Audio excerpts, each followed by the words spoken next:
Certainly, Filipinos face the same problem as other users when they receive messages from anonymous senders. These messages even contain risky links that could allow crooks to gain access to the contacts, videos, and images that are stored on a person's mobile phone. Keeping people connected has always been made easier by technology. However, as it developed, so did the methods by which people committed crimes. People must be protected by technology innovations that keep them under control. A large number of Filipino people and organizations today flourish using their cell phones. While these services make life easier, they also lead to new security risks like identity theft, online fraud, and data privacy violations. The pandemic was monetarily burdening individuals, which expanded the recurrence of Filipinos succumbing to phishing tricks. More seasoned individuals who have such a lot of confidence in the utilization of innovation could venture to such an extreme as to deliberately send their own data. The anonymity with which fraudsters carry out their devious acts gives them strength. It makes it much more difficult to locate con artists and hold them accountable. It is necessary to enforce efforts by private businesses and the government to double down on cybersecurity. Citizens are shielded from financial fraud, identity theft, and harassment as a result of this measure, which is taken by anonymous individuals.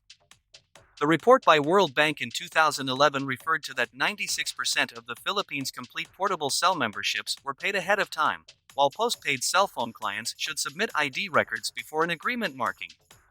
The prepaid memberships stay to have unidentified clients. The reasoning is the same as the enrollment vehicles and even organizations, just that the SIM card enlistment is free.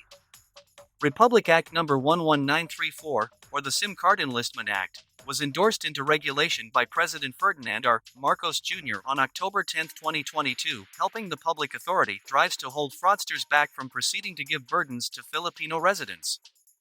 Public media communications elements, PTEs, ought to now stay up with the latest to represent individuals' progressions in versatile numbers.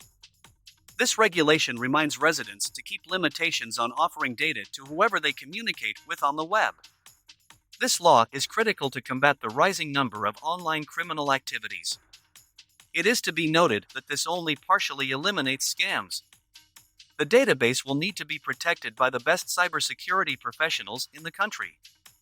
The core purpose of this is to provide accountability for SIM card users as an aid to law enforcement to track down perpetrators of mobile-based cybercrimes. Victims can now report phishing scams with a higher possibility of apprehending the perpetrators. SIM card registration reduces the receipt of spam and scam SMS messages. This also prevents criminals from taking advantage of their anonymity. Telecommunication companies may be ordered by the court to provide data for purposes of identity tracing.